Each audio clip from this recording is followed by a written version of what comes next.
Mhm.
Oh,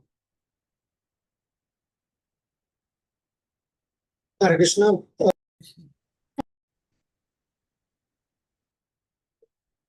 Jai. So let's see. I hope my internet is going to be okay today. I have a feeling it might not be. So just let me know if you can't hear me and I'll move. All right. So let's do our Mangala Charanam. Om Jnanatimirandasya Gyananjana Shalakaya Chakshurum Militanyena Tasmai Shri Guruve Namaha Shri Chaitanya Manovishtam Stapitam Yena Bhutale Swayam Rupa Kadamayam Dadati Swapadantikam Vandeham Shri Guru Shri Yuta Padakamalam Shri Gurum Vaishnavamscha Shri Rupam Sagrajatam Sahagana Raghunatam Vitam Tam Sajivam Sadvaitam Savadutam Parijana Sahitam Krishna Chaitanya Devam Shri Radha Krishna Padan Sahagana Lalita Shri Vishakam Vitamscha He Krishna Karuna Sindhu Dinabandhu Jagatpate Gopesha Gopika Kanta Radha Kanta Namostute Tapta Kanchana Gourangi Radhe Vrindavaneshwari Vrishabhanusute Devi Pranamami Hari Priye Vanchakalpatarubhyascha Kripa Sindhubhya eva cha Patitanam Pavanebhyo Vaishnavebhyo Namo Namaha Jaya Shri Krishna Chaitanya Prabhu Nityananda Shri Advaita Gadadhara Shri Vasadi Gaura Bhakta Vrinda Hare Krishna, Krishna Krishna, Hare Hare, Hare Rama, Rama Rama, Hare Hare. Jai, Srila Prabhupada, Nama Om Vishnu Padaya, Krishna Prastaya Murtale, Srimate Bhaktivedanta Swami Namane, Namaste Saraswati Deve, Gauravani Pracharane, Nirvishesha Shunyavadi Paschat Shatarane. Okay, so yesterday we did texts 1 to 13, and today we're going to try to finish this chapter. So, yeah, yesterday we were talking about how to be aloof from the material body, right? That when we're linked with the Supreme through Bhakti Yoga or any of the types of yoga that are discussed here in the Bhagavad Gita, and doing that with great sincerity, then yeah, we get off the bodily concept of life by the grace of the Supreme. And now we're going to talk about how, see, in the last verses, 12 and 13, Krishna was talking about peace, right? That those who connect with him by offering the results of their work to him, they achieve uninterrupted, unadulterated peace. So we might wonder, well, sometimes we're not very peaceful, right? Sometimes we're very disturbed. Sometimes we're in a lot of distress. Sometimes we're going through a lot of trauma or crisis even. So the next section is talking about who is responsible for the suffering, right? Who's responsible for when we're disturbed or going through difficulty. So let's read, someone please read text 14 to 17. Hare Krishna, Mother. Go ahead. Who is that? Mehak Mulani? Would you like to Text read? number 14. The embodied spirit, master of the city of his body, does not create activities, nor does he induce people to act, nor does he create the fruits of action. All this is enacted by the modes of material nature. Text number 15. Nor does the Supreme Lord assume anyone sinful or pious activities. Embodied beings, however, are bewildered because of the ignorance which covers their real knowledge. Text number 16. When, however, one is enlightened within the knowledge by which necessitance is destroyed, then his knowledge reveals everything as the sun lights up everything in the daytime. Text number 17. When someone's when one's intelligent mind, faith, and refuge are all fixed in the Supreme, then one becomes fully cleansed of misgiving through complete knowledge and thus proceeds straight on the path of liberation. Okay, thank you very much.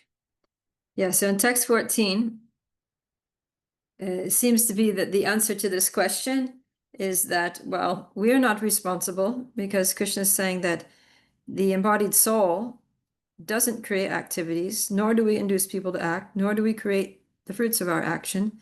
It's all happening by the modes of nature. So, okay, then I'm not responsible because the modes of nature are just acting and it's not my fault. So, not fair that I suffer if the modes of nature are doing everything. But then Prabhupada says in the purport that yes, this temporary body that we have, this material dwelling place that we're living in,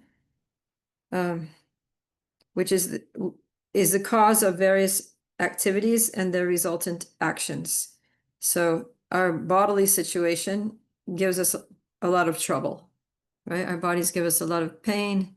They get sick, they get hurt, we get a headache, we get, subtle body, right? We get our feelings hurt, we get stressed, we get depressed, things like that. So this gross and subtle bodies give us so much trouble. And different kinds of bodies give different types of trouble. So Prabhupada says, living in such a conditional atmosphere, one suffers the results of activities of the body by identifying himself in ignorance with the body. So this is the clue here. Then he goes on to say, it is ignorance acquired from time immemorial that is the cause of bodily suffering and distress. So in one sense, okay, it's the modes of nature that cause our problems. And by the modes of material nature, we get a body. And that body, gross and subtle body, gives us problems. But why? How is it that we get a body? How is it that we are even subjected to the modes of material nature? And Prabhupada's saying it is ignorance.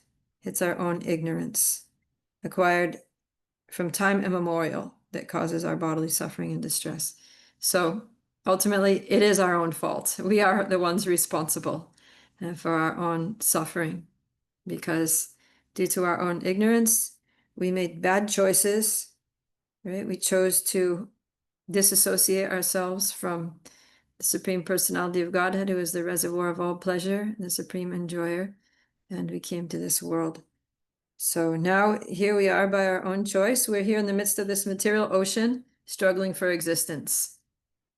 And Prabhupada concludes the purport to text 14, saying, the waves of the ocean are tossing him, and he has no control over them. His best solution is to get out of the water by transcendental Krishna consciousness. That alone will save him from all turmoil. So that's our situation. We basically jumped into this ocean. So the waves of the material ocean are tossing us here and there, and we're complaining, oh, these waves are too much. I can't deal with all the waves of suffering and things in this material world. I'm just a victim here, getting tossed around helplessly in these waves. But we are the dummies who jumped into the ocean, right? So, but the good news is that because it was our choice to come into this material world full of suffering, by that same power of free will, we can make a choice to get out, right? So, yeah, so Prabhupada is saying that the best solution, really the only solution, is to get out of this water, to get out of the material whirlpool by practicing Krishna consciousness. So we can choose, right? And all of you very intelligently made the choice to practice Krishna consciousness, and that's why you're here in the Bhakti Shastri class, because you made a good choice here to take to the process of bhakti as given to us by Srila Prabhupada, who knows the way out. He knows the way out of this material ocean of suffering. Okay. Then text 15, Krishna says that I, the Supreme Lord, I also, you can't blame me, right? A lot of people try to blame God for their suffering. Well, if God is the supreme controller, then, oh, why, God, did you put me in this misery? Why did you make this loved one die? Why did you cause some natural disaster to, blow the roof off my house? Or why did you make me lose my job? Like, you're in control, so obviously, you know everything and you're doing everything, so you must not like me. What do you have against me? Right? We try to blame God for our suffering. But Krishna in text 15, he's saying very directly, the Supreme Lord does not assume anyone's sinful or pious activities. But we ourselves are bewildered. Why? Again, because of ignorance. Agyana. It says agyanena avritam. That we actually have knowledge, right? The soul is Sat Chit Ananda. So Sat means eternal, Chit means full of knowledge, and Ananda means full of happiness. So we have Chit, we have Jnana, we have knowledge, but our knowledge is covered by ignorance. And that's because we basically chose to be in ignorance. And so ignorance is like, Maya's like, okay, you want to be in ignorance? You want to forget Krishna and try to enjoy yourself? There you go. Take some ignorance. So yeah, that's our situation. So in the purport, Srila Prabhupada says that the Lord does not create a particular situation for any living entity, but the living entity, bewildered by ignorance, desires to be put into certain conditions of life, and therefore his chain of action and reaction begin. So you might say, I never desired to have this particular body, right? But actually, we may not have consciously desired it, but by our actions, we communicated to the Lord that we desired it. For example, let's say somebody gets a body of a pig. So the soul in the pig's body, I mean, I don't know if a soul in a pig's body can contemplate like this, but let's just say the soul in the pig's body is thinking, I never desired to be a pig. This is disgusting. But then, Krishna might say, well, you maybe didn't write that on your wish list, but because the way you lived, you were living like a pig.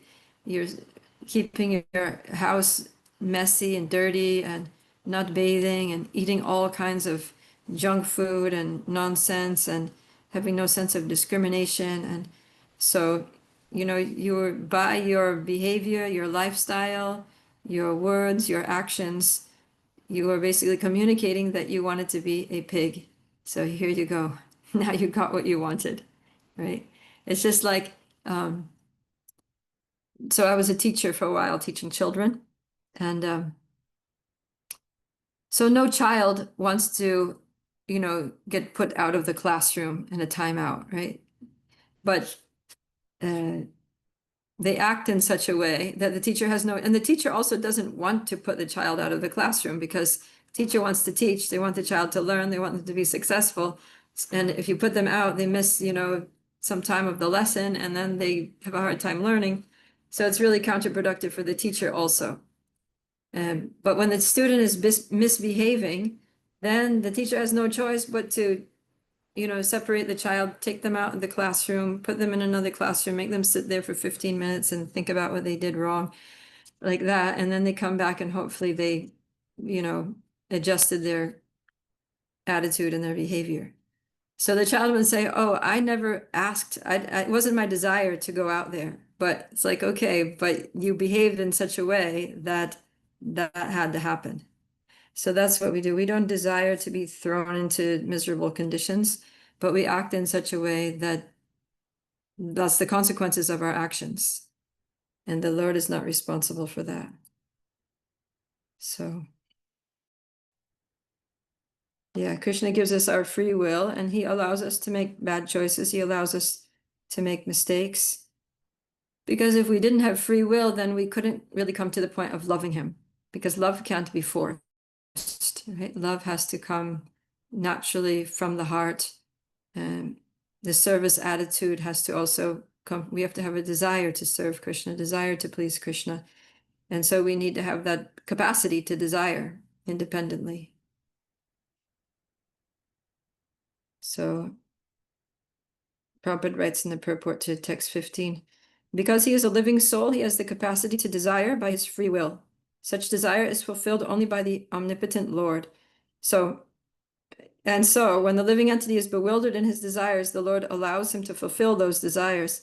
But the Lord is never responsible for the actions and reactions of the particular situation which may be desired. Yeah. So we have our desires, but we don't have the power to fulfill our desires. Krishna fulfills our desires, but then we can't blame him for fulfilling our desires because he's just responding to our free will. Just like when the student gets, taken out of the classroom, they can't complain, they can't blame the teacher. Oh, you're such a bad teacher, you put me out of the classroom. What is that? Like, I didn't want to do it, but you were misbehaving. What could I do? That was your choice to behave like that. Okay. So yeah, this purport to text 15 is very interesting. Prabhupada says that desire is a subtle form of conditioning for the living entity. The Lord fulfills his desire as he deserves. So it's not that whatever we desire, the Lord's going to fulfill, because we also have our karma, right? He'll only fulfill to the extent that we deserve. Man proposes, God disposes. And then, so this is for, the rebellious materialistic person that is, trying to avoid Krishna, that he has so many material desires and Krishna fulfills them as he deserves. He desires to be a millionaire, but by his karma, he doesn't have the karma to be wealthy. So then Krishna's like, okay, well, you're not going to be a millionaire, but I'll let you, maybe have, some wealth according to your karma. However, so Prabhupada says, however, when one desires Krishna, then the Lord takes special care and encourages one to desire in such a way that one can attain to him and be eternally happy. So this is when everything starts changing in our lives, right? That when we desire Krishna, when you want to have a loving relationship with Krishna, you want to go back home, back to Godhead, you want to become a pure devotee, then Krishna actually, he stops being neutral. For the materialistic person, he's neutral. And Prabhupada goes on to say here that he's quoting from the Upanishad. He says, the Lord engages a living entity in pious activities so that he may be elevated, and the Lord engages him in impious activities so that he may go to hell. So the Lord is neutral. If somebody wants to do nonsense, he can do that and go to hell. And if someone wants to be a good person, then Krishna will, Super Soul will, guide him towards doing good activities, getting good karma, and going to heaven.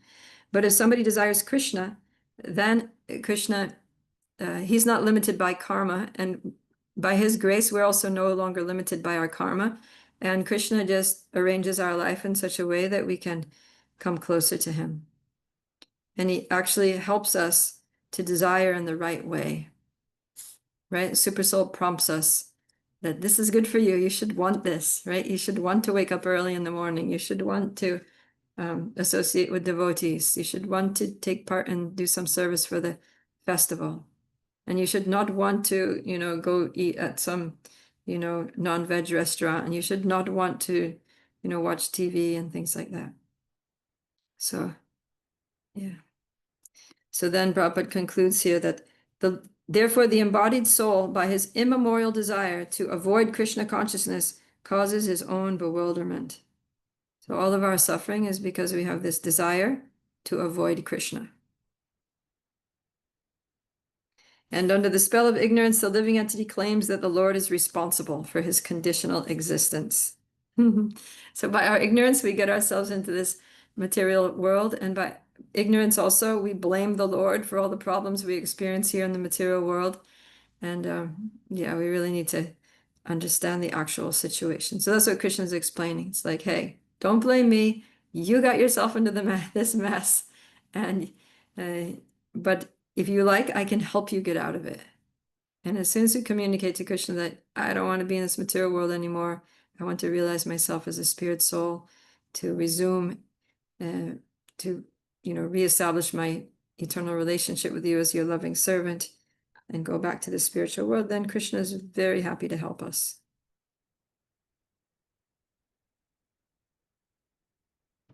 And then, when we do desire like that, then Krishna enlightens us from within the heart. In chapter 10, he says that in chapter 18, he tells us he's seated within the heart and he's directing our wanderings. And in chapter 10, he says that when we take shelter of him, then he turns on the torchlight of knowledge within our hearts and destroys with the shining lamp of knowledge the darkness born of ignorance. So Krishna helps us by turning on the lights. Right now we're in darkness. We don't know why we're here, how we got here, why we're suffering, blaming, this, that, and the other thing. But as soon as we take responsibility for our situation, like, okay, I got myself in this problem, I can get myself out. Krishna, I need your help. Then Krishna helps. And that's the first thing he does, is that he illuminates our hearts with knowledge. So that's what text 16 is saying, that however one is enlightened with the knowledge by which nescience is destroyed, then his knowledge reveals everything as the sun lights up everything in the daytime. So Krishna turns on the lights, and then we can see who we are. We can see what we have to do. We can see what the goal is. We can see what the steps are to attain that goal. We can see who are the people that can help us, who are our real friends, who are our real family members in this material world. And it's all by the mercy of Krishna. So then we just focus on Krishna. We just take shelter of Krishna. So text 17 is saying that when one's intelligence, mind, faith, and refuge are all fixed in the Supreme, then we become cleansed of all misgivings because of complete knowledge. So just like the sun lights up everything, Krishna gives knowledge for within the heart. And when we see everything clearly, like in the daytime, then all of our doubts go away, because doubts arise because of ignorance. Right? Doubts are because we don't know. But as soon as we know something for a fact, we have no more doubts. We're very confident because we can see very clearly, this is what it is. I am a soul. I'm an eternal servant of Krishna. Krishna is the Supreme Personality of Godhead. I need to get back to being who I am, which is his servant. And Prabhupada has given us the process. I just need to do it. I have no doubt about this. Full faith in Prabhupada, full faith in the process, full faith in Krishna that he is the goal. And, purpose of my life is to get out of this material entanglement and get back to the loving service of Krishna. Then we can just be very fixed. Right? Tan Nishta. We come to the Nishta platform where Tat Parayana, we totally take shelter of Krishna. And then we can proceed straight on the path of liberation, straight, right? Because no doubts, we're not going back, we're not being deviated. We see this is the goal, these are the steps, and we can just go straight and make steady progress. So this is very important. So it all starts with taking responsibility. We need to take personal responsibility for our suffering and then realize that our suffering is due to our own ignorance and then take shelter of Krishna. Use our free will correctly to take shelter of Krishna and pray for his guidance and his help and for him to turn on the lights, and then he will. And then when he turns on the lights, then we see everything, we see what we have to do, and we just do it and we just make progress. Becomes very simple, very clear.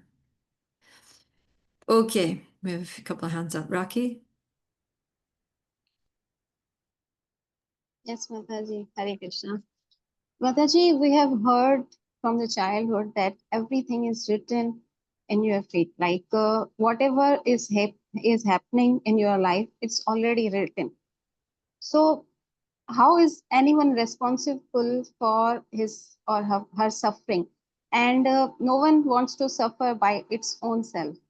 And if someone is suffering by another soul or another person, we can say it's our karma. It's our karmic account that because of this we are suffering or we have the misery in our life. So what about that person who can say that I'm not hurting you. I am not. Don't blame me because it's your karmic account. That's why I'm hurting you. So what is that? Yeah, so first of all, you're saying that things are written, everything is pre-written, our destiny is written down from the day we were born, right? Yes. So Mhm. yeah, but that destiny is written based on our past choices. It's just like Yes. you go to a restaurant, the waiter comes and then he asks, with what you would like to order. So you look at the Mm. menu and you make your choices and he writes it down.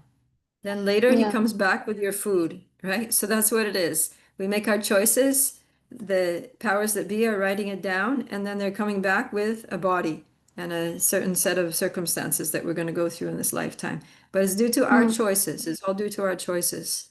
So we're responsible for our whole, whatever is written there, we're responsible for. You can't blame the waiter when he comes with something and say, "Oh, I didn't want that." No, but you told me you wanted that, right? So we can't blame the waiter. We can't bring So the same way we can't blame the agents of our karma. At the same time, people who cause us suffering, they need to take responsibility for their misdeeds, right? So that if Then someone, how they are responsible for that? Because it's my karmic account. They hurt me because of my karmic account. Somewhere in some my previous yeah, I births, understand your maybe. question. I understand your Yeah. question. So let me answer. Uh, Yes. so you can't blame that person for your suffering because you brought that on yourself. But that person, they're going to get bad karma for making you suffer. You see? So you don't want to be the person, you have to try to avoid being the agent of someone else's bad karma. You can't just go punch someone in the face and then say, hey, that was your karma. Otherwise, it wouldn't have happened. That person may have some suffering, but you shouldn't be the one to inflict the suffering. Let Krishna find some other way. Let them just trip over a tree root and fall on their face and get their face hurt that way. You don't be the one to punish them. Yes, of course. But I'm saying that he or she will not be responsible for that because that's my past karma. So why would he get to suffer?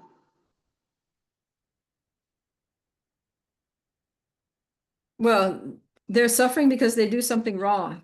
Like from their side, it's wrong. It's wrong to like hurt someone. But you can't blame him, but Krishna can blame him. Okay.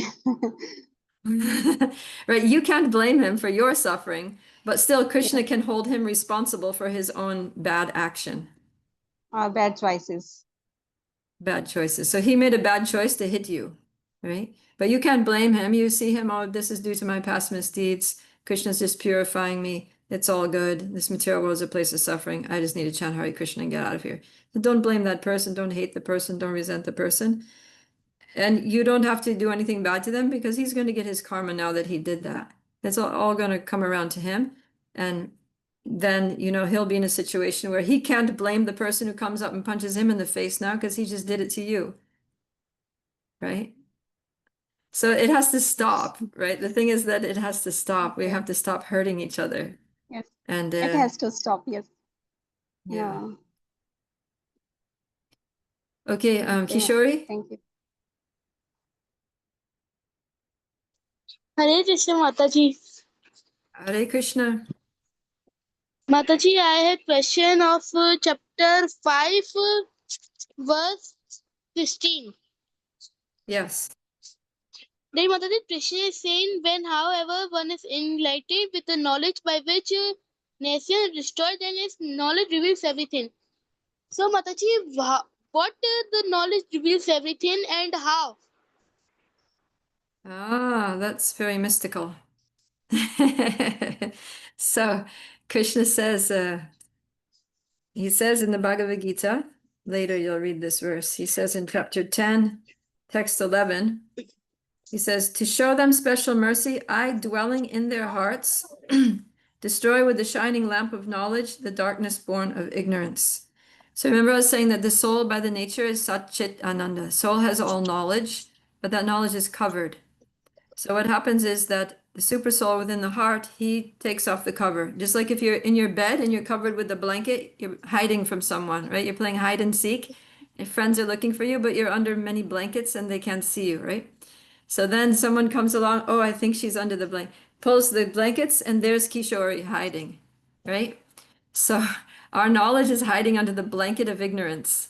And Krishna in the heart, he's there. Knowledge is in the heart. Krishna is in the heart. So Krishna's seeing, and he takes the blanket of ignorance and he pulls it away.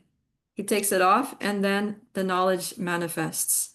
And what is the knowledge? Knowledge that I am an eternal soul. I am the eternal loving servant of Krishna, and I have a spiritual form and a spiritual eternal relationship with Krishna, and we're able to see all of that. Right? Whether we're a servant of Krishna or a friend of Krishna or a gopi or a cowherd boy, or what our particular service is, what our spiritual form is, we can see all that in due course of time when Krishna pulls off the covering of our real knowledge. Okay? Yes, perfectly. All right. Abhimla Prasad Prabhu, you had your hand up for a second there? No, just like that was just on the earlier point. I was just thinking when like Okay. that kind of line of argument when it often comes that like if somebody is being like hurt by someone else, so who should be responsible for that? So that reminded me of this small anecdote when Genghis Khan, he was on the rampage. So he was like destroying the whole of Middle East that time, and the capital was Baghdad. So these like citizens, because he was like chopping everyone off, and some of the citizens like came begging to him, and they said they asked him, "Why are you doing this to us?" And he replied, "I am the God's punishment that is to be delivered to you." I can always justify crazy. anything rationalized. Yeah. What he doesn't know is that God's punishment is coming to him. Yeah, that was like later on. Yeah. Okay. Good. So let's go ahead here. So Krishna is saying that when our ignorance is washed away, then we can see everything clearly, right? We regain our spiritual vision. So now he's going to tell us a little bit more about what we see or how we see when that when the sun arises, when knowledge arises in the heart. So let's read 18 and 19. Mataji, may I? Go ahead, Kishori. Chapter 5, verse 18. The humble sages, by virtue of true knowledge, see with equal vision a learned and gentle Brahmana, a cow, an elephant, a dog, and a dog-eater outcast. 19. Those whose minds are established in sameness and equanimity have already conquered the conditions of birth and death. They are flawless like Brahman, and thus they are already situated in Brahman. Okay. Yeah. So when the sun rises in our life, and knowledge awakens, by virtue of that true knowledge, how do we see? We see everyone equally on the spiritual platform, right? A learned Brahmin, a cow, an elephant, a dog, etc. So how is it possible to see a learned Brahmin and a dog as the same? Does anyone see a learned Brahmin and a dog as the same? We generally don't, right? It's only possible through spiritual vision. So it doesn't mean that their bodies are the same. Obviously, their bodies are not equal, right? The material bodies, minds, and intellect of the Brahmin and the dog are very different. But spiritually, they're the same. So we're talking about spiritual vision.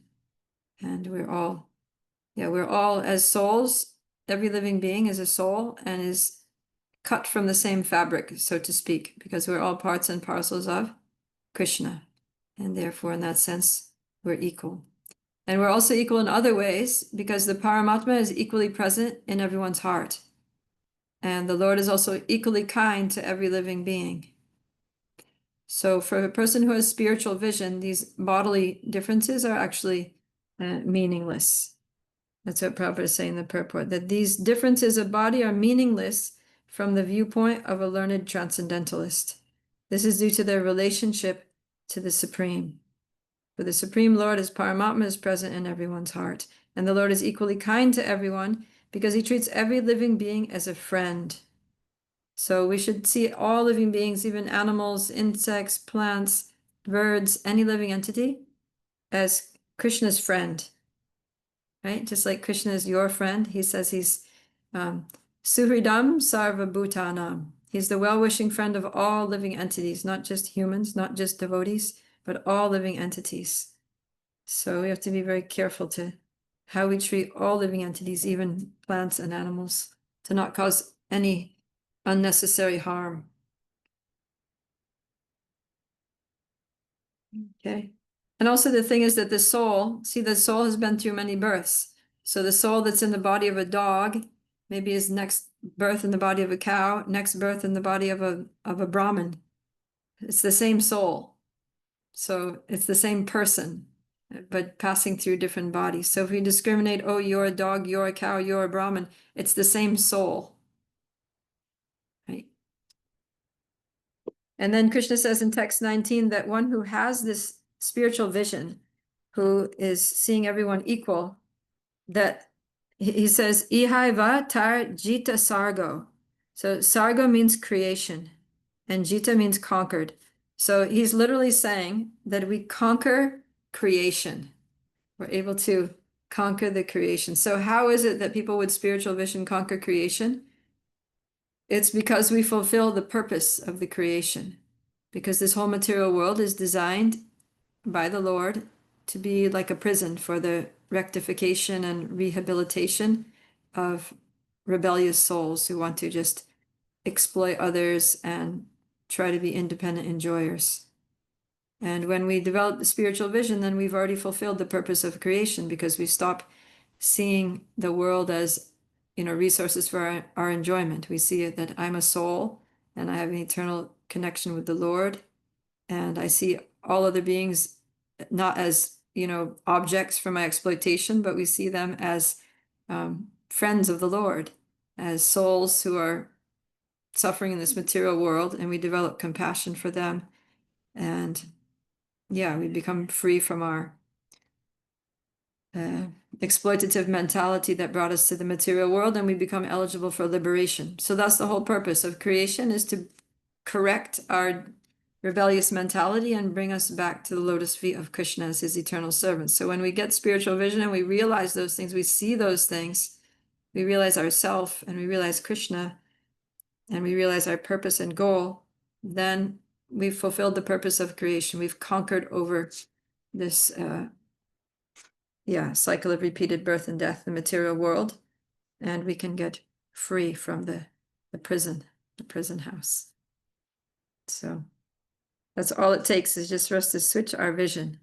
And that happens very easily by Krishna's grace, when we simply take responsibility for our own suffering and choose to take shelter of Krishna, serve Krishna, surrender to Krishna. Then by Krishna's grace, he switches on the lights. We see all this and we fulfill the purpose of creation, which means we don't need to come back here again. Right? Because we passed the test and we graduate from the school, we learned our lessons, and now we're ready to go and, into the world, into the spiritual world. But as long as we keep failing, it's like in school, as long as you keep failing the exam, you need to go take the course again and keep taking it and taking it till you pass the exam. Then only you can graduate. So as long as we keep failing to learn the lessons that this material world is designed to teach us, we need to stay here. But as soon as we learn the lesson, as soon as we see the light, so to speak, Krishna turns on the light, then we're free to go. Like, done. We graduate, we pass the test, we served our time here, and we can go back home. So that's the good news. And it's all up to our choices. Okay, so now, so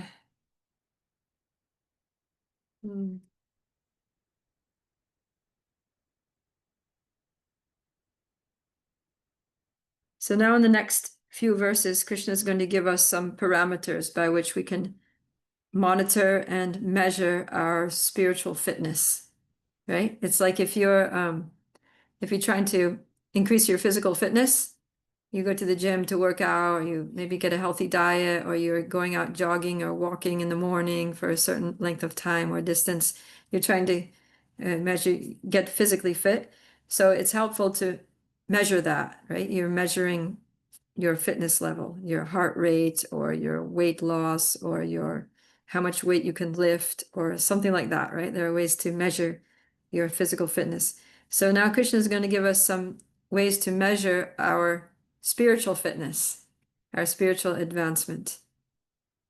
And that's in text 20 to 22. So someone please read. Hare Krishna ji, Mataji. Go ahead. Can I? Text 5.20. Translation: a person who neither rejoices upon receiving something pleasant nor lament upon obtaining something unpleasant, who is self-intelligent, who is unbewildered, and who knows the signs of God, is already situated in transcendence. Text 21. Such a liberated person is not attracted to material sense pleasure, but is always in trance, enjoying the pleasure within. In this way, the self-realized person enjoys unlimited happiness. Further, concentrates on the supreme. Text 22. An intelligent person does not take part in the sources of misery, which are due to contact with the material sense. O son of Kunti, such pleasures have a beginning and an end, and so the wise man does not delight in them. Hare All Krishna. right, thank you. Yeah, so Prabhupada says the symptoms of a self-realized person are given herein. The first symptom is that he's not illusioned by the false identification of the body with the true self. So that's the first measurement, right? Whether we understand that we are not these bodies. And we may understand that theoretically, but now he's going to go into some details which show us that to what extent are we off the bodily concept of life.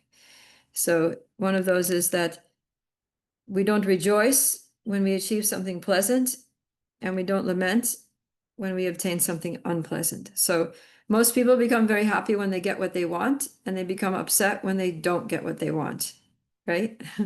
But for people who have real spiritual vision, who are self-realized, they know that whatever they get, whether it's pleasant or unpleasant, everything in this material world is just temporary and is ultimately a source of misery. And that people who get what they want and then lose it are often more miserable than people who never had that thing that they wanted. And then people who get what they want and actually keep that thing and enjoy it, they actually suffer the most because they stay attached to material life. And they stay illusioned by the misconception that one can be happy in this material world. And so they stay in the material world.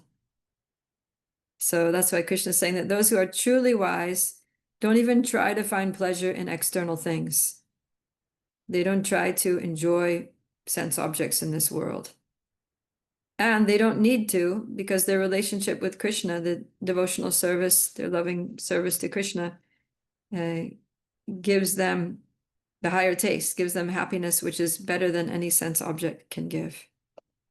So yeah, they're just not inclined towards sense objects. They could say that they're no more inclined to enjoy material sense pleasures than a person who's eating cheesecake is inclined to eat dirt. Right? You're sitting there eating a nice strawberry cheesecake, creamy and rich and sweet and tasty. And then somebody comes along with like a mud pie made out of dirt and water on a plate, and they're like, hey, why don't you eat this? You're like, are you crazy? Right? So someone who's relishing the happiness of Krishna consciousness, and somebody comes along and says, hey, illicit sex, meat eating, gambling, these things are really fun, intoxication, woohoo. And you look at them, you're just like, are you kidding me? That's like eating a mud pie. I'm eating cheesecake here. So that's a test, right? That when somebody comes along with a golden opportunity for sense gratification, and we're just like, no thanks, then that shows that we're making spiritual advancement. That shows that our spiritual fitness level is high. So yeah, the more we advance in spiritual life and the more we find our happiness within, then the less attracted we're going to be to these external material so-called pleasures. So we can look at ourselves, we can be a little introspective. When we get some material thing that we wanted, does our heart jump for joy and we get all excited and bubbly? And when we lose something that we like, when something gets taken away from us, do we feel like crying? Do we feel all miserable? Does our heart sink into our stomach and we start feeling sick? If so, then we have work to do. Or do we sometimes get confused about our objectives and our priorities in life? If so, then we still are a work in progress. We still need to keep doing our spiritual workouts, right? Spiritual workout is sadhana bhakti, right? Chanting attentive japa and reading, studying, doing service, associating with devotees, going and seeing the deity, worshiping the deity, all of the sadhana and services that we do. And then another test is that, can we sit down in any situation and be happy? Right? You can be sitting at a bus stop in a crowded city and there's so much noise and people yelling and there's pollution, like the exhaust fumes are going in your face and you're coughing, and maybe the bus is late and so you're going to be late for work and boss is going to yell at you, or you're going to get home late and you're not going to be able to cook dinner and everyone's going to be hungry. And in that situation, can you be happy? Can you sit down and just close your eyes and relish transcendental peace and satisfaction and happiness due to your internal relationship with Krishna, even in that situation? That's a test, right? So the test is for a person who's liberated. It says that, yeah, they're always in trance. Whatever the external situation, doesn't matter. They're always enjoying the pleasure within. And by concentrating on the Supreme within themselves, they actually enjoy unlimited happiness. Sukham akshayam ashnute. They enjoy unlimited happiness. And so when they come to this part, yeah, then they don't take part in sense gratification because they see that material and so-called enjoyment is not enjoyment at all, but it's just a source of misery. Why? Because it has a beginning and an end. It's just like, I always remember that when my younger daughter was small, she always wanted to play something with me. She was always like, Mama, please come play with me, let's play this game, let's do this together. And so the thing is, if I would go and play with her, then she would be really happy. But then, I can't play with her forever. I have duties to perform. I have to go and cook lunch. I have to do this, that, and the other thing. So I'll play with her for some time, but then the game has to come to an end and I need to go and do something else. So I literally had to stop playing with her for a while because every time I would play with her, she would become happy. But as soon as I stopped, she would become so miserable. Like she would be crying and moaning and fussing for so long that I was like, look, I'm not going to play with you anymore. If every time I stop playing with you, it's like this, because this is worse than not playing with you at all. At least when I wasn't playing with you, you found something else to do. But when I stopped playing with you, you become totally miserable. So that's the nature of sense gratification, is that if we don't have it, okay, whatever. We find some other way to be happy and, we cope with life. But when we get it and we lose it, it's so miserable. We become like grief-stricken. So Krishna Mataji. Krishna says, a wise person does not delight in sense gratification because it comes to an end. Yes. So Mataji, in that condition, what should we do?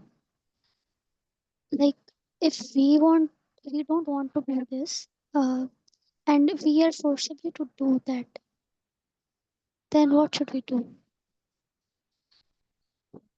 If we don't want to suffer after our sense gratification ends, then what to do? We forcibly have to do this. Forcibly have to enjoy sense gratification? Like, what's an example of forced sense gratification? Like anything we don't want to do, or like sometimes, what I should say, uh, sometimes we don't want to enjoy our senses, but for someone we have to do this forcibly. Then what should we do? And we can't deny them. Yeah, so then in that case, you just do your duty, right? If it's your duty to do something, then you just do it as a matter of duty and don't be attached to whether you're enjoying it, not enjoying it, right? That's Krishna speaks about duty a lot in the Bhagavad Gita, that we should perform our duty. And we also need to do what's necessary for keeping the body and soul together. So you could say like eating nice food is sense enjoyment, but we need to also need to eat to keep the body alive. So then you eat simply and you eat what you need that's healthy, eat healthy food, and don't become overindulgent. So just don't do things excessively, but do things in a way that's responsible, that's according to your duty, that is balanced, moderate, and don't get too carried away by it. Okay.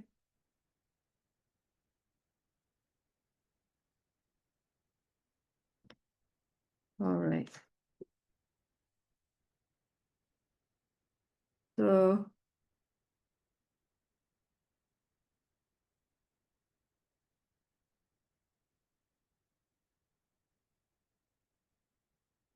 okay, Krishna's going to talk more about finding pleasure within, because this is what this chapter is about. Remember, I was saying that chapter 3 is about action in Krishna consciousness, but the focus is on the external thing, is on external, doing your duty and just connecting it to Krishna, like working in the world. And then chapter 5 is about cultivating your inner Krishna consciousness. So yeah, Gitika, even while you're doing that thing, which is, there's some sense enjoyment involved in it, and you have to do it, So one thing is that, okay, the senses are getting some pleasure from the experience, but then there's also your consciousness. So your consciousness doesn't have to be absorbed in the external experience. Even while you're doing that, your consciousness can be absorbed in Krishna. You just keep your internal consciousness fixed on Krishna. And then whether the external situation is giving us pleasure or giving us pain, it doesn't really matter. It doesn't affect us so much. I mean, obviously you're going to feel something and it's going to affect you somewhat, but it's not going to become like, like a huge high and then a big low. It's not going to be like huge oscillations of emotion that we're always like, woohoo, or oh no, just kind of like become more steady, become more emotionally and mentally stable because our inner consciousness is Thank you, constant. Mataji. Okay. All right. So let's read texts 23 to 28. Mataji, may I? I think someone had their hand up. Ishvara, you had your hand up before, right? To read? Do you want to read? Go ahead. Yes, Mataji.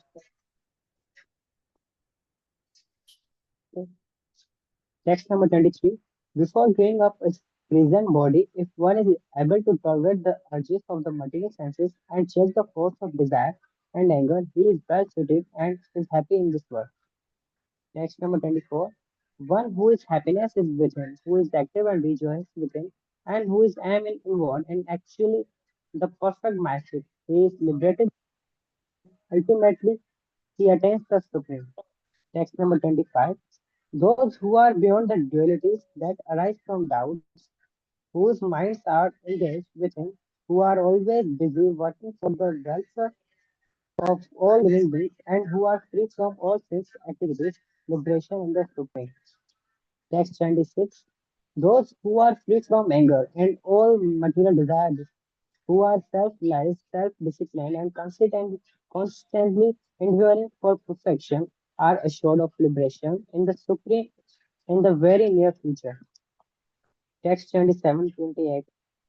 Shutting all the external sense objects, keeping the eyes and vision concentrated between the two eyebrows, suspending the inwards and outwards breaths within the nostrils, and thus controlling the mind, senses, and intelligence, the transcendentalist aiming at liberation, free from desire, fear, and anger, one who is always in this test is certainly liberated.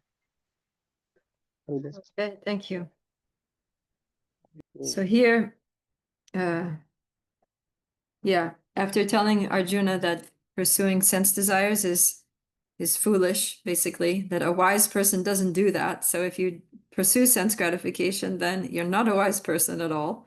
Now Krishna is advising him to tolerate desires for sense gratification and focus within. So the senses are external and they're always dragging us towards external things. So instead of getting dragged from one external sense object to the other external sense object by the external material senses, just focus within. Don't focus on the senses. Shift the focus to within, and that actually qualifies us for liberation. So yeah, in this section also, he transitions to the topic of dhyana yoga in the next chapter, right? Especially this last verses that we read, text 27 and 28. He's saying that for the dhyana yogi, for the ashtanga yogi, he literally shuts out the external sense objects, right? Pratyahara, that he closes the eyes, doesn't eat much, withdraws the senses from the sense objects, and literally doesn't interact with them at all. As bhakti yogis, we don't follow this process in the same way that they do, but we do in another way, which is that we interact with the world, we interact with the objects, external sense objects, but we do it in service, right? Our method is yukta vairagya, that we don't reject the things of this world, but we connect the things of this world to Krishna in Krishna consciousness by engaging them in Krishna's service, understanding that they are Krishna's property. and that they're meant for his service. So, but it's basically the same thing. The idea is that somehow or other we need to shift the focus from the senses and sense gratification to internal Krishna consciousness and self-realization. So, and we need to do this before giving up this present body, right? So we have some work to do, and he's giving us a timeline. He's saying, before giving up this present body, if one is able to tolerate the urges of the material senses and check the forces of desire and anger, then we can be actually happy in this world. We can be well situated. So this is our project for this lifetime before we give up this present body. And some of us maybe have more time than others, but also we never know when we're going to give up this present body. So there's no guarantee that we're going to have a long life. So we need to start now, trying to learn how to tolerate the urges of the material senses and check our material desires. Which verse? We're looking at text 23 right now. So this is the first lesson of the Upadeshamrita, Nectar of Instruction by Rupa Goswami. It says, Vacho Vegam, Manasakroda Vegam, Jiva Vegam, Udara Pashta Vegam, Etan Vegam Yo Vishaheta Dira, Sarvam Kapimam Prativim Shishyat.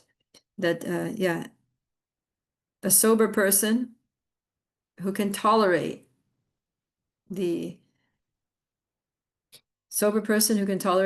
urges of the mind, the belly, the genitals, the actions of anger, the mind's demands, that person becomes qualified to make disciples all over the world. So these are the things that we need to actually learn to tolerate. So tolerate means like, when somebody's provoking, if you're in a provoking situation, you need to tolerate means that you don't react to it. You just stay cool. So we're constantly in a provoking situation because our senses are constantly demanding, do this, do that, look at this, smell that, taste this, enjoy that, listen to this, right? Mind wants to retaliate, anger, we feel anger, and then we want to say we really are dying to like insult somebody, say something to put the person in their place who just hurt us or something. So those are urges, gross urges of the senses, subtle urges of the mind and anger. And we need to learn to tolerate those things. In other words, don't act on them. We need to check them. We need to not allow ourselves to be pushed, right? It's like the senses and the mind are pushing us, but we need to root ourselves in Krishna consciousness and stand firm, like a tree. We need to have very deep roots and many roots that go in all directions. So our Krishna consciousness needs to be very strong, very deep, and very broad in its scope. In other words, our Krishna consciousness needs to pervade everything that we do. And that way we stay very firmly rooted, like a tree that has many roots going in all directions and very deep. And then if somebody pushes against a big tree like that, the tree doesn't fall over, right? They can push all day. They can have 10, 15 people pushing on that tree. The tree is not going to budge. So in the same way, we can have all of our 5 senses and our 5 working senses, 5 knowledge acquiring senses, the mind, everything pushing, and we're not budging. We're not going to move it 1 centimeter from the lotus feet of Krishna. So yeah, we need to have that strength to be able to tolerate the urges of the senses. But we grow strong by, just like we were talking about, physical exercise. We grow strong by exercising, right? The more you lift the weights, the more you build the muscles. So that's why if you go to the gym every day, then you're going to get strong. So every single day, we need to get up and chant 16 good focused rounds. Every day, we need to read Srila Prabhupada's books. Every day, we should go and, bow down before the deity of Krishna. If you can't go to temple, you can have a picture in your room, in your home, bow down before Krishna. Offer something, offer bhoga, offer a flower, offer some prayers, offer your heart, right? Like that every single day. And that's working out our spiritual muscles. And then we become strong those roots become very thick and very deep and all over, and then we won't be, the senses won't be able to push us. Right? It's not that the senses are going to stop pushing, they're going to go on pushing. As long as you have material body, material senses are going to push. They might push less.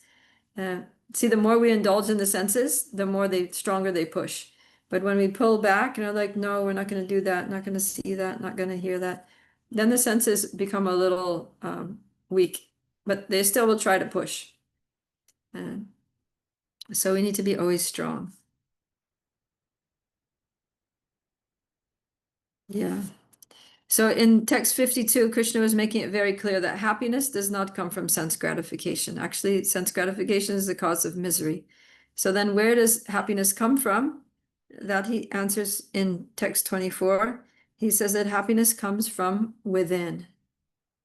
He says, one whose happiness is within, who is active and rejoices within, whose aim is inward, that person is actually the perfect mystic and is liberated and attains the supreme. So we need to really cultivate the inner garden. I taught a course recently called Cultivating Your Inner Garden. So the garden of the heart, we need to water. We have a creeper of devotion that Lord Chaitanya talks about in Chaitanya Charitamrita, that we prepare the soil of the heart by our spiritual practices, by being sincere sadhakas. And then at the time of initiation, then the spiritual master plants the seed of bhakti within the heart. And then we go on watering that seed by hearing, chanting, serving. And then it sprouts and it grows, and we continue with our sadhana, and it keeps growing. And it grows up through all the different stages of bhakti, and ultimately it produces the fruits and flowers of ecstatic love for Krishna. So that's our inner cultivation. So no matter what we're doing outside, sometimes we need to do external things. We need to work and study and do some, like apparently mundane things in this world. But we should always try to connect them to our internal development of our relationship with Krishna. We should try to integrate and harmonize those things with our bhakti, so that as we advance in those things, they're also supporting the growth of the bhakti lata, the creeper of devotion within the heart. And make that our main priority, right? The main thing should be growing our bhakti. And then other things are secondary, right? Growing your education, growing your business, growing your career, growing your family. Those are secondary, and they should all be supporting the growth of our bhakti. So we have to mold our lives in such a way that everything else that we do is just a support to our bhakti.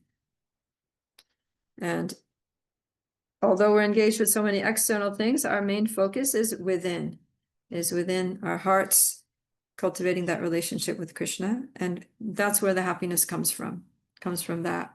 So that's why that's most important, because if we shift our emphasis too much on the outside things, then we're basically going to lose our happiness, because the happiness is from within. So if our focus is outside, then that's where where all the sources of misery are, in the external things.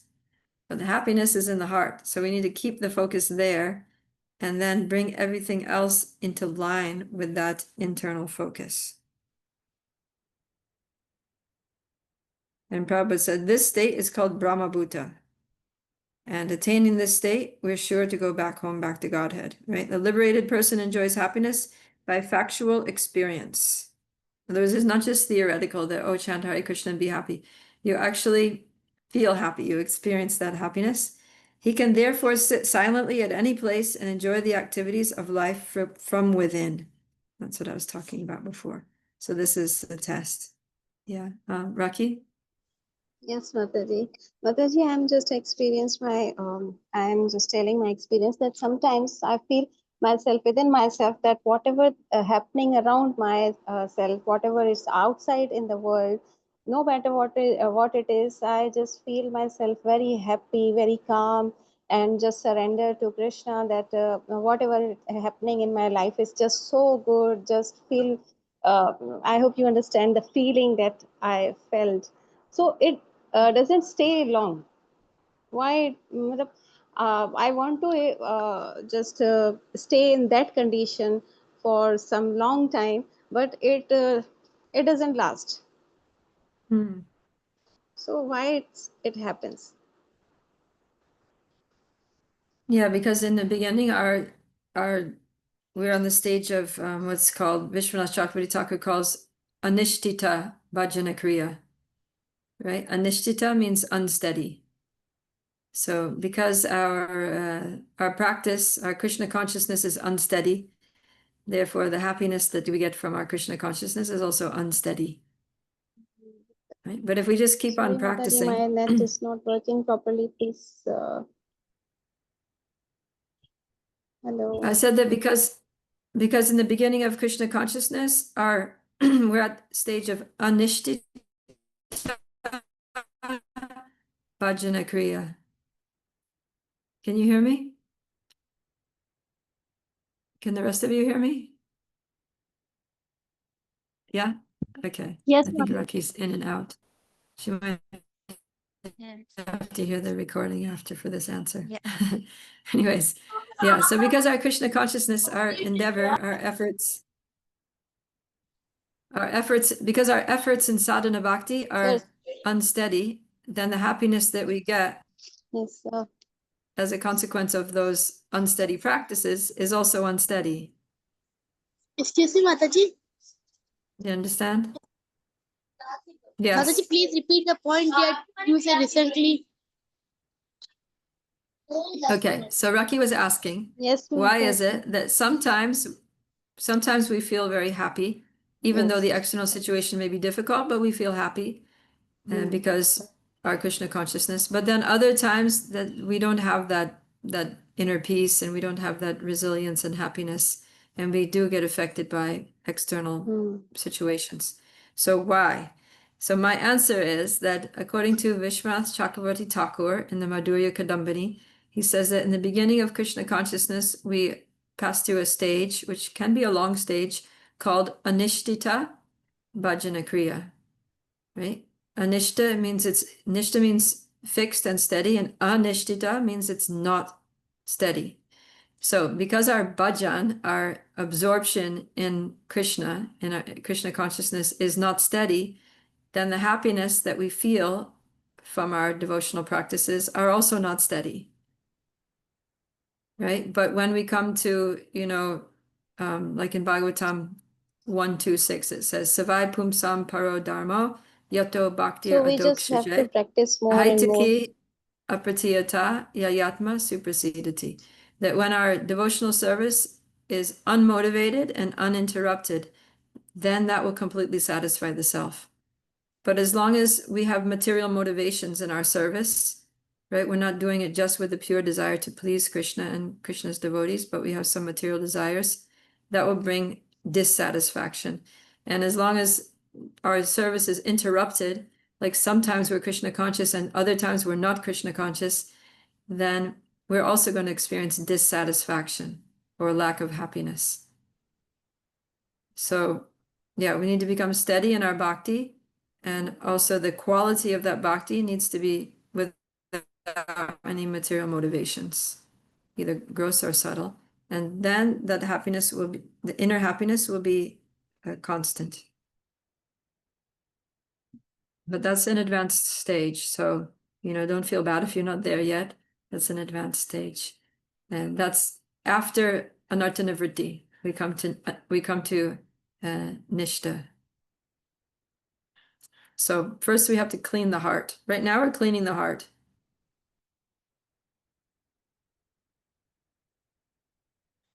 But now the heart is dirty, so we have these, anarthas. We have lust, anger, greed, envy, pride. And so these things cause us to be unhappy, basically. Our unhappiness comes from weeds in the inner garden. We need to pull out the weeds and throw them far away, and then the bhakti lata can grow nicely. Okay?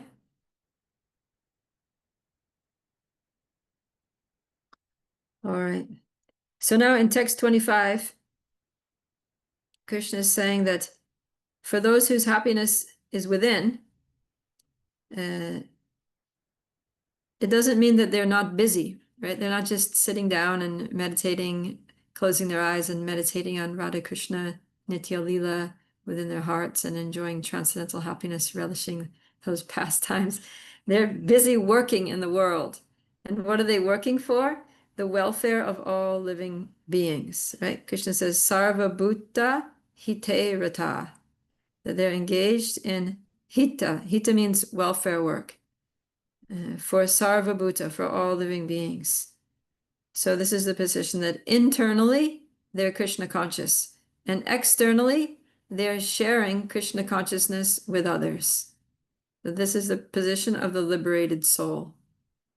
You can see the life of Srila Prabhupada, right? Srila Prabhupada internally, always Krishna conscious. Externally, always sharing Krishna consciousness with others. So this is the life. This is the life of a pure devotee, of a person who is liberated. Jivan Mukta Sauchite, who's liberated even within this world, is one who's engaging their mind, body, and words in the service of the Lord, and specifically in sharing Krishna consciousness, working for the welfare of all living beings. So what is the welfare of all, to actually help people to do the best welfare work for all living beings? That's to remind them of what they've forgotten, right? Prabhupada said that I've come here to teach you what you have forgotten, that you're an eternal soul, that you're a servant of Krishna. So Prabhupada says in the purport to text 25, the sufferings of humanity are due to forgetfulness of Krishna as the supreme enjoyer, the supreme proprietor, and the supreme friend. And those three things are how this chapter is going to conclude. So to act to revive this consciousness within the entire human society is the highest welfare work. This is a way to free people from suffering, to actually bring about the greatest welfare for the living beings, is to remind them of Krishna, that Krishna is the supreme enjoyer, Krishna is the supreme proprietor, Krishna is the supreme friend. And we'll talk more about that when we get to text 29. He says, a person engaged in ministering to the physical welfare of human society cannot factually help anyone. Temporary relief of the external body and mind is not satisfactory. The real cause of one's difficulties in the hard struggle for life may be found in one's forgetfulness of his relationship with the Supreme Lord.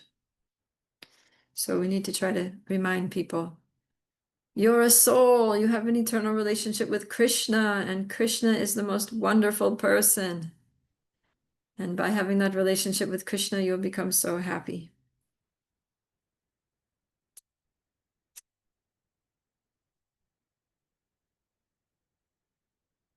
Yeah, so this section is all about becoming peaceful and joyful by always thinking of Krishna. Because when we say happiness is within, when their attention is inward, their focus is inward, that means that their focus is on Krishna. Their attention is on the Lord. Daya. Hare Krishna Mataji, Dandavat Pranam. Mataji, as you just said now that we have to tell others that they can have the beautiful relationship with Krishna. But what about those who have already having their relationship with other demigods and there is a they think that what whom they are worshipping is the eternal and he is the supreme and they are very happy with them. So but we know that it is not the perfect and the final. So how should we approach and how should we help to those? Yeah. So the thing is that, I mean, Krishna talks about that in the Bhagavad Gita also. You'll get to those verses where he says that people who worship the demigods are not very intelligent, right? Because the gifts that the demigods can give you are limited and temporary, right? It's the same thing that Krishna was just saying in Bhagavad Gita 5:22, that yehi samsparshaja bhoga dukkha yonaya evate adyantavanta konteya nateshu ramate buddha, that anything that the demigods can give you it's temporary, right? Because they can only give you material things, and material things are all temporary. So whether you get your material thing from, working hard and earning money and buying it, or somebody gifting it to you, or worshiping a demigod and having it bestowed upon you by the grace of some demigod, it's still a material thing, and it's still limited, and it's still temporary. And, when you get it, you might feel happy, but that thing is going to come to an end, and you're going to be miserable afterwards, and you're going to be attached to it, and you're going to lament when it's gone, and you're going to want to have it again, and you're going to become envious of people who do have it, and you're going to have to stay in the material world birth after birth, right? Whereas if you worship Krishna, then Krishna will give you happiness that is never ending, right? Brahma Sokyam Tvanantam. He'll give you spiritual happiness, not material happiness. It's a totally different quality, which is much superior, far higher taste, and it doesn't end. So material happiness is limited and temporary, and spiritual happiness that you get from Krishna is unlimited and eternal. So do you want something limited and temporary, or do you want something unlimited and eternal? The choice is ours, right? You can worship the demigods and get limited temporary material gifts, or you can worship Krishna and get the greatest treasure, which is love of God, which is unlimited and eternal. So Krishna says a wise person does not choose limited and temporary. The wise person chooses unlimited and eternal. Right? Okay. Shobha?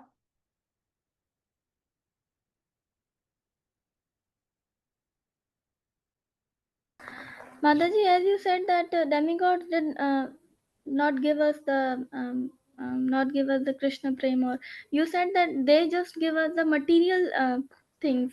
If we demand for pure and good Krishna bhakti to demigods, will they not give us?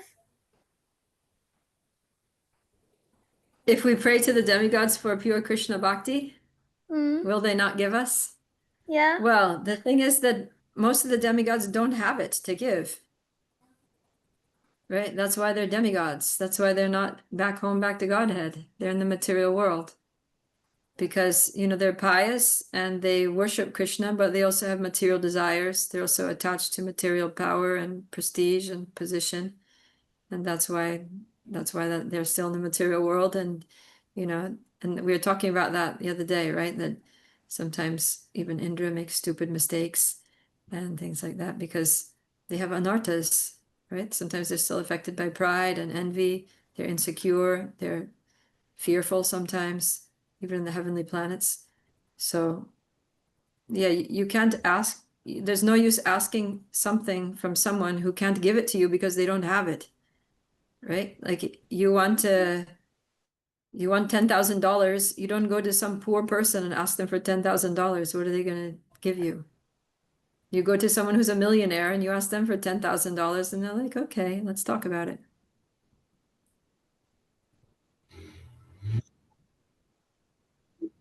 So we have to approach someone who has Krishna prema, right? We have to approach and who has Krishna prema? The pure devotees of Krishna, those who have devoted themselves wholly and solely to the service of Krishna, with body, mind, and words, heart and soul. Those devotees who have taken the instruction of the spiritual master as their life and soul, who have taken Krishna as their only shelter, their only purpose of their existence is pleasing Krishna. And those people have love for Krishna. And we can read, and then when you get to Nectar Devotion, you'll read about the symptoms, the external symptoms by which you can identify someone who is at that stage of love of God. When you're reading about Bhava Bhakti, there's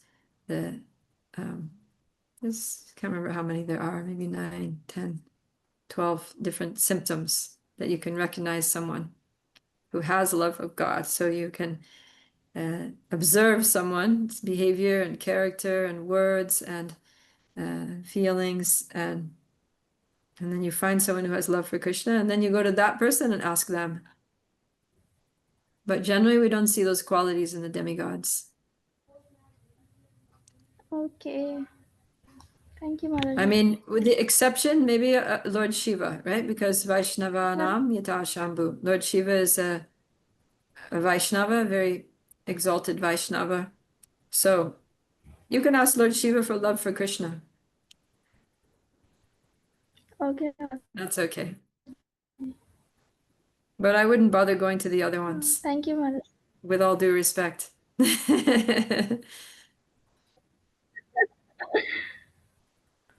Okay. Krishna Priya?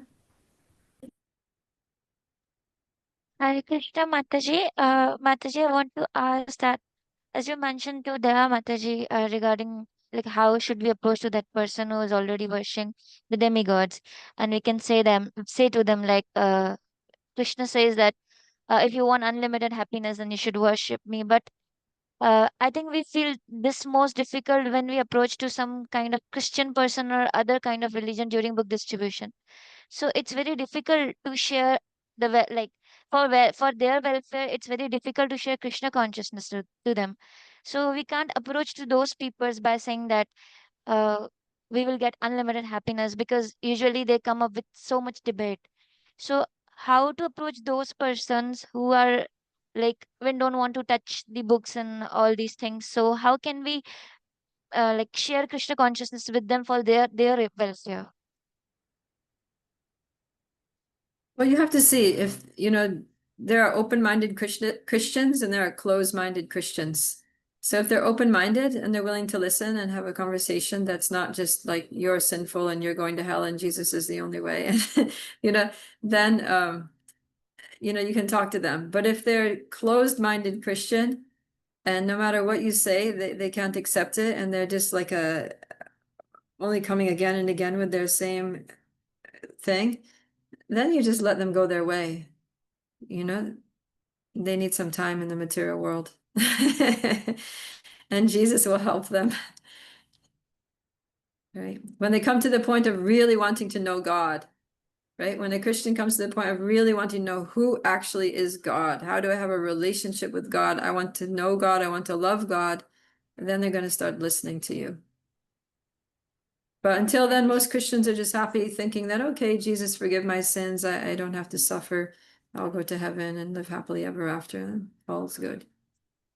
Right? They're just just like anybody, most people of most religions, they're just concerned about their own material happiness in this life and the next life.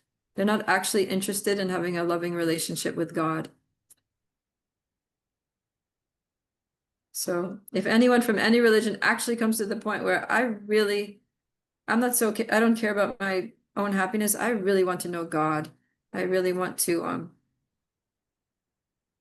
who is he? What is his name? What does he look like? What does he do? How can I get closer to him? How can I talk to him? And how can I interact with him? And how can I have a relationship? Then they'll take you seriously. Because we know, right? By the grace of our acharyas and by the grace of the Lord, we actually have this knowledge in the Bhakti tradition. Srimad Bhagavatam, Chaitanya Charitamrita gives it all. Even Bhagavad Gita, right? Okay, Kishori, what is it? Hare Krishna Mataji. Mataji, I have two questions. My first question is in verse 26. Krishna is saying that those who are free from anger and all material desires, who are self-reliant, self-disciplined, and constantly endeavoring for perfection. So, Mataji, how we get free from anger and material desires? How? Okay, well, Lord Chaitanya says, Cheto Darpanamarjanam Bhava Maha Bhavagni Nirvapanam. Davagni Nirvapanam. So he says that chanting the holy names of the Lord, Sri Krishna Sankirtanam, cleanses the heart of all of these things, right? Cheto Darpanamarjanam. Marjanam means cleans. Cleans what? Clears the mirror of the mind, clears our consciousness. It cleans it from all the dirt.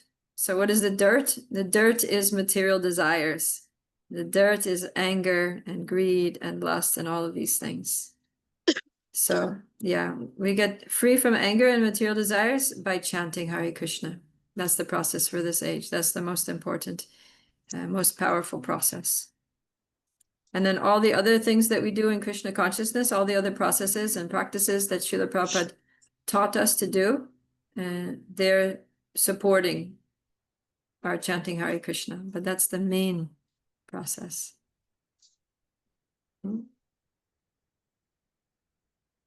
Okay, so good. Yes. And So when we Mataji, I have attain one that, more question. oh, the other question, yeah, go ahead. Mataji, in verse 27 and 28, one Krishna is in translation. One who is always in this state is certainly liberated. So, Mataji, please explain this state with Krishna is saying. What is this state? Okay, what is this state of Yes. liberation? So yeah, the state of liberation is when we're free from all material desires. So liberation means that we get free from the cycle of birth, repeated birth and death.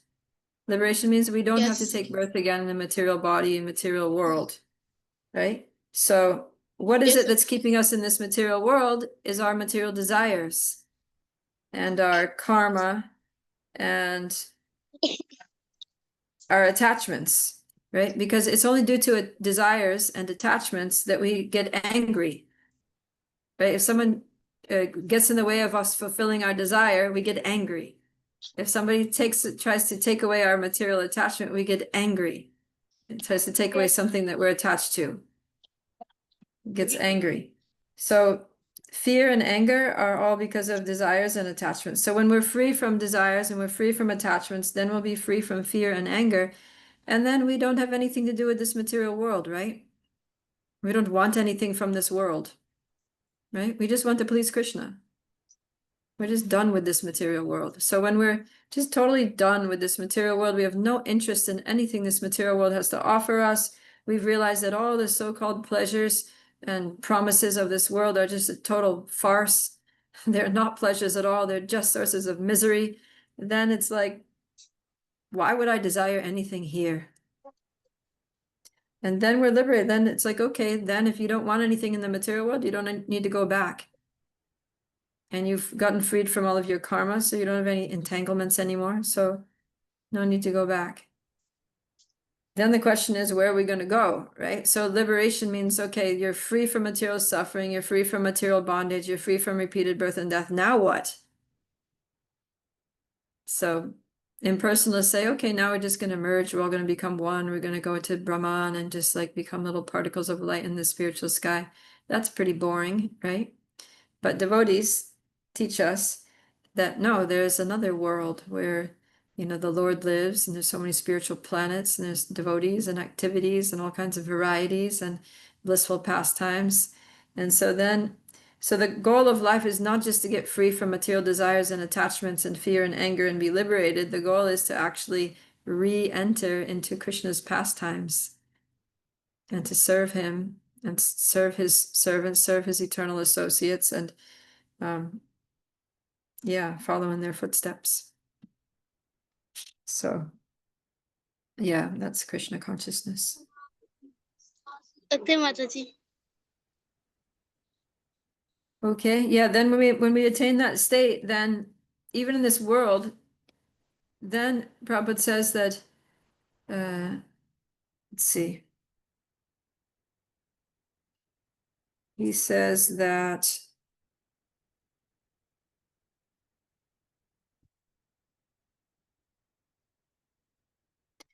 he's talking about how devotees constantly engage in devotional service in Krishna consciousness quickly attain liberation, and they always remain absorbed. So we have to always think of Krishna. And then he gives the example of the tortoise, right? There's this verse. By vision, by meditation, by touch only do the fish, the tortoise, and the birds maintain their offspring. So the fish brings up its baby fish by looking at them. The tortoise brings up the baby turtles by meditating. So it says, similarly, a devotee in Krishna consciousness, although far away from the Lord's abode, can elevate himself to that abode simply by thinking of Krishna constantly, by engagement in Krishna consciousness. And when we think of Krishna constantly, then we don't have to feel the pangs of material miseries. So we can see that in the example of Prahlad Maharaj, right? When he was a small boy and his father Hiranyakashipu was torturing him in so many ways, he wasn't feeling it. It's not that he was like disturbed or distressed or crying or hurting or anything. Like he wasn't feeling anything. He was just internally absorbed in Krishna consciousness. Like Prahlad is the perfect example of this whole chapter because he's sitting in the middle of the worst situation ever, right? Like in a pot of boiling oil and a pit full of poisonous snakes and mad elephants trying to stomp on him, being thrown off a mountain, and he's not disturbed. He's totally fine. He's just absorbed in Krishna within himself and he's blissful, right? He's not scared, nothing. He's just totally peaceful, totally blissful, happy in Krishna consciousness because he's mastered this art of turning his attention within and feeling happiness within, being active and rejoicing within. And so he was liberated from all of the pangs of material existence. So that's what this chapter is talking about.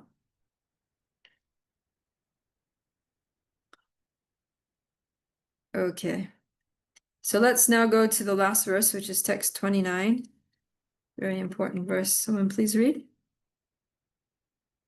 This is the peace formula. So this is the formula for attaining that peace that Prahlad Hare Maharaj was Krishna able to. Mataji. Yes.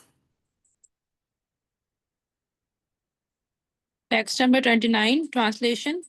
A person in full consciousness of me, knowing me to be the ultimate beneficiary of all sacrifices and austerities, the supreme lord of all planets and semi-gods, and the benefactor and well-wisher of all living entities, attain peace from the pangs of the material miseries. Jai. Okay, thank you. So Prabhupada called this verse the peace formula. So most of us, if not all of us, desire peace, right? We want peace in the world, peace in our communities, peace in our families, peace within our own minds. But despite our desires to be peaceful, we often have conflict and anxiety at all these levels. So here in this verse, Krishna is giving us the secret of attaining true peace. And he says, first of all, we have to understand that Krishna is the enjoyer of all sacrifices and austerities. And not only understand that, but we have to act on that understanding. So that means that if Krishna is the supreme enjoyer, that means that everything that we do should be for his enjoyment, right? Every sacrifice that we make, every difficulty that we take should be for his pleasure. Every austerity that we perform, should be for his pleasure. So, and that's one thing. Then the second thing is that we need to accept that Krishna is the supreme Lord of everything, right? Of all planets, all demigods. So he's also the Lord of this planet Earth, and he's the Lord of everything. So he's the master, he's the controller, and everyone else are his servants, including ourselves. And then the third thing is that we need to have faith that Krishna is our benefactor. He's our well-wisher, and he's our best friend. He's not just an acquaintance or an official friend or, a fair weather friend. He's our most intimate friend, right? Suhridam. Suhridam means that like a heart-to-heart friend. Someone who stays with us through thick and thin. As the super soul, he's accompanied us through so many lifetimes, even when we were trying to ignore him, even though when we were shunning him, he was there with us. He didn't go away. He just hid himself in our hearts so that he could stay with us in a way that we wouldn't reject him. We couldn't reject him. So he's been with us through everything, and he knows everything about us. He knows us better than we even know ourselves, and he sincerely desires the best for us. So,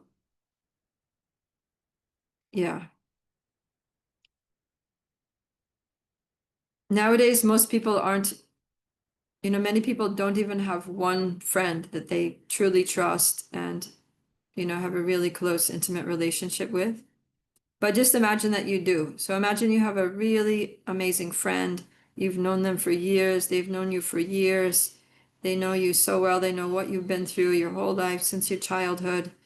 And imagine that that friend is also the wealthiest person in the world, right? They've got like so much money, and they're also the most influential person in the world. Whatever they say, everybody just listens to, everybody just agrees with them. And they're also physically very strong. So when you're walking down the street, you always feel safe because that person is like really strong. They're also very famous. They're very popular. Wherever you go, people are like, wow, this person. And they're also the most beautiful, and they're the most kind, and they're the most generous. They're the most grateful. They're the most forgiving person in the whole world. And not only that, but that person happens to be the all-powerful, all-knowing, supreme controller of everything. And that's your best friend. So what does that mean for you? It means that all your needs are going to be provided for, all your problems are going to be solved, all your endeavors are going to be successful. You're going to be completely protected, fully supported, perfectly guided in everything that you do. You have nothing to worry about, right? And therefore you have perfect peace. So that's actually our situation, is that our true friend is Krishna, and he's always with us, and he wants us to be peaceful. He wants us to be happy. And that's why he's giving us this instruction here. He's like, hey, everyone, here I am. I'm your best friend, and I'm also the supreme controller. He's literally telling us this. If you can just remember me and, know these things about me, then you can be peaceful. You don't have to suffer. You don't have to have problems in your life. Like, I'm here for you. That's what he's telling us here in this verse. So we just have to remember that. Okay, Sunita. Hare Krishna Mataji. I have a question. Whenever we think we go toward the bhakti, Krishna's bhakti. So I feel more difficult is come in our life, and we do not toward the bhaktis, and also I feel when we come into the Krishna bhaktis, and we have desire is increase, and Krishna also complete the one desire, and we promise to Krishna, I whenever you will complete you have complete my desire, then I come to your bhaktis, but day by day is desire is increased. So why my question is, whenever we come into the bhakti, so why desire is increased and difficult situation in our life? Yeah. So the thing is that it's not that they're necessarily increasing, it's just that now you're starting to notice them more. Right? Now you're becoming more aware of the nature of the material world. You're being more observant of your mind.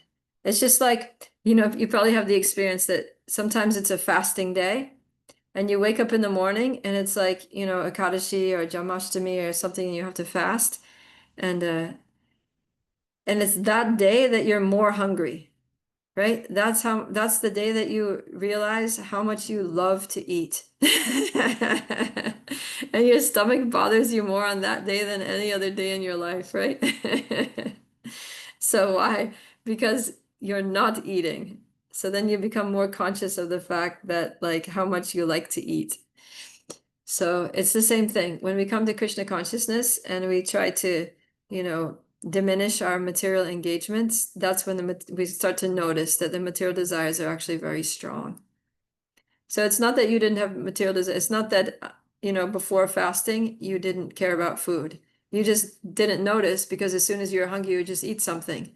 So then your stomach didn't bother you too much, right?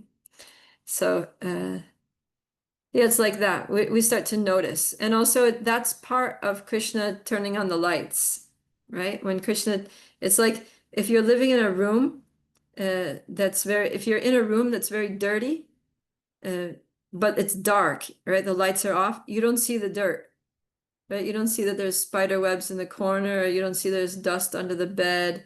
You don't see there's, hairs, hair on the floor or something like that, right? You don't see it because it's dark in the room.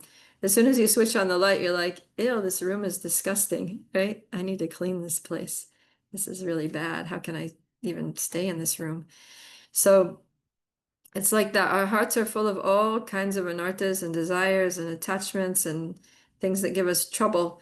But when we're in the darkness of ignorance, we don't even notice it. We don't even see those things. We're ignorant. We're just oblivious to the situation of our own consciousness.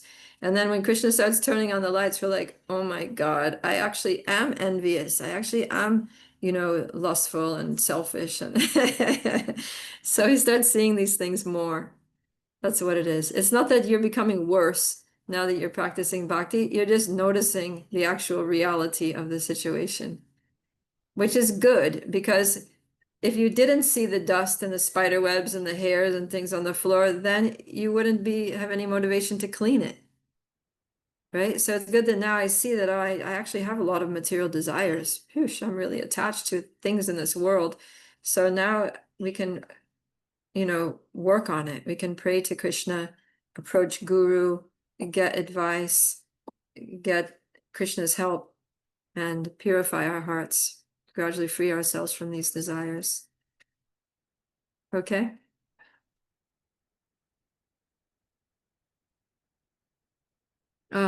Mehak Mulani. Hare Krishna Mataji. I have a question that how we can strengthen our relationship with Krishna, because we know that we are practicing bhakti, but it seems like that we are not make advancement day by day in our bhakti. So how we can advance our bhakti day by day or strengthen our relationship with Krishna? So, Yasya Prasada, Bhagavat Prasada, Yasya Prasada, Nagati Kutopi. Right? You know that verse from Guru Vastika. That by the mercy of the spiritual master, we get the mercy of Krishna, and without the mercy of the spiritual master, we actually can't make any spiritual advancement, or it's very slow. So, yeah, it's important to have good spiritual guidance and take shelter of a spiritual master, take initiation from a spiritual master, and try to follow the instructions of the spiritual master. And by the mercy of the representative of Krishna, then we can much more quickly reestablish our loving relationship with Krishna. Right? That's why Krishna said back in chapter 4, just try to learn the truth by approaching a spiritual master. That's the process that we have, right? Evam parampara praptam. This knowledge is received through disciplic succession. So it's very important, actually. It's good to read books. It's good to, do our sadhana and take courses and things, but it's same time, it's very important to connect ourselves to the disciplic succession, make a formal connection with the bona fide spiritual master who, knows us and cares about us and can help us. Yeah. That really speeds up the spiritual advancement a lot. Okay. Aruna. Hare Krishna, Pranatana. Yeah, I'm audible? Krishna. Yes. Okay. So, Mataji, I have a question from devotional karma. So, it's like when sometime I have desired to arrange and I have tried to attend some devotional as a program. So, sometime in my family not allow me. So, sometimes I tell a lie. It's like that, okay, now someone as a center, they need my some special important document, yeah, get my signature. So that type of I tell a lie. So in my question is that when we are live for our devotional service, so which kind of karma is create live? Oh, Krishna. It's a funny old world, isn't it? Yeah. Now, Mataji, recently I arranged like a Kartik month is coming. So I say my mother, Mama, when we arrange a program for Kartik month, Lakshmi is already come. So they also fulfill your all desires. So please. Can you, so it's like we don't need any type of it's like a desire for money, other thing. We are just want for devotional services. So Yeah. that type of, is it wrong? Yeah, is it wrong or correct when we speak a lie? Yeah, I mean, that's more like a transcendental trick. You're being tricky, right? yeah. Anyways, sometimes in material world is such a way that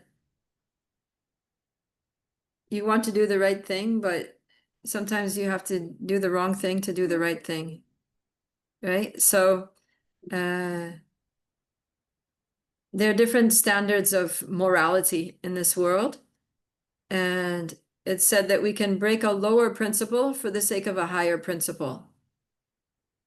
So in this case, the lower principle is, being totally honest about what we're doing.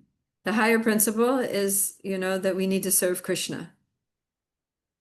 So if you have to say something that's like a little white lie in order to be able to extricate yourself from material entanglements so that you can go and see Krishna, then I'm sure Krishna's going to forgive you. I wouldn't worry about it too much, except that, people might find out that you're lying and you could get in trouble. So you have to prepare for that. That's the trouble with dishonesty, right? If you're dishonest, then it's always a little risky. But sometimes you can't always be straightforward. But Anna, but our desire, yeah, but my desire, I want to just like some devotional service now. When my father's, my family not allow me.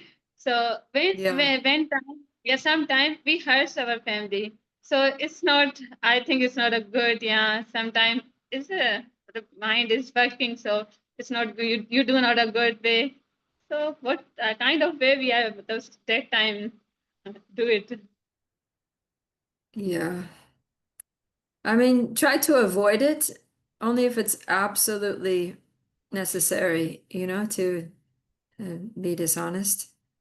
I mean, hopefully, it comes to the, otherwise you could sit down and, have a heart-to-heart talk with your parents and explain, why this is so important to me, why this is so necessary, why this is, helping me, how this is helping me in my life.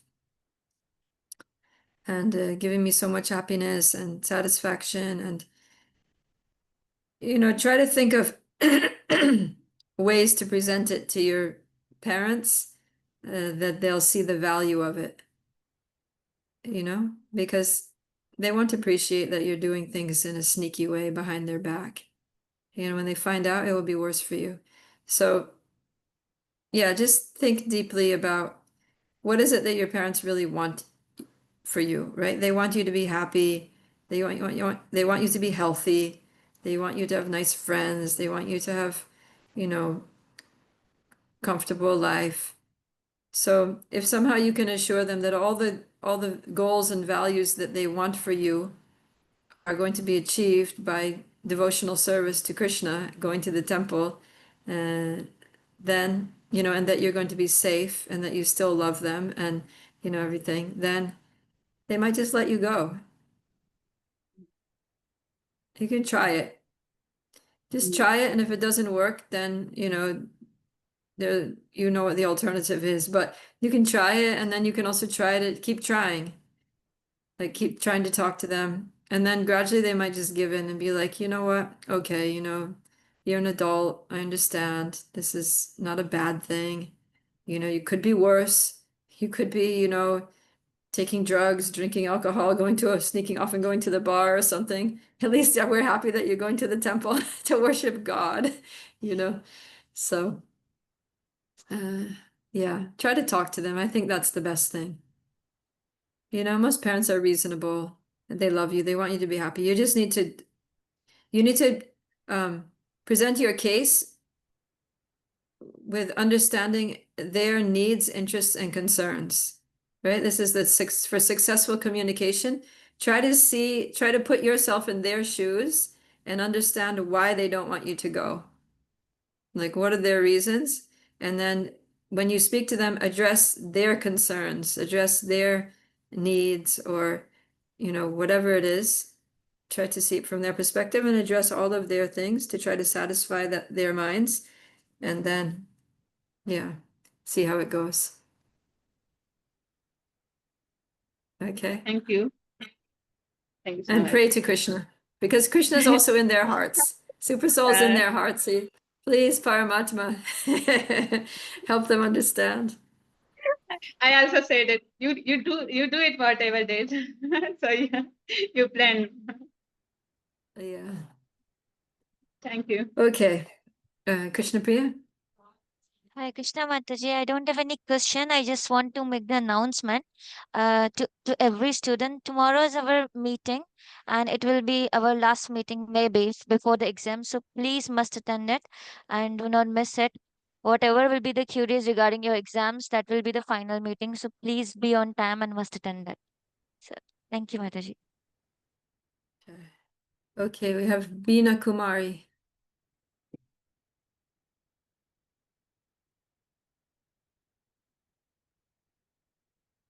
Veena Kumari there? Maybe she disappeared. Okay, so in that case, we will wrap up this class, and I'll see you tomorrow. Tomorrow, we're going to start chapter 6, so you can read something like the first third. Just figure out roughly the 1/3 of the verses of chapter 6, and we'll next week, yeah, because you have your exam, so you have some time. So sometime before next Monday, read the first 1/3 of chapter 6. Okay, Bhagavad Gita ki jai, Srila Prabhupada ki jai, Gaura Hari Hari Bol. Bol. Hare Hare Krishna Krishna. Mataji. Hare Krishna Hare Hare Mataji. Krishna. Krishna. Hare Krishna. Hare Prabhupada. Krishna Mataji.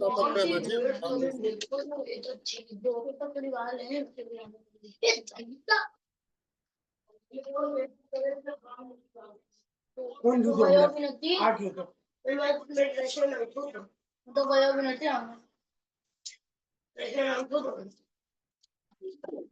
Namaste.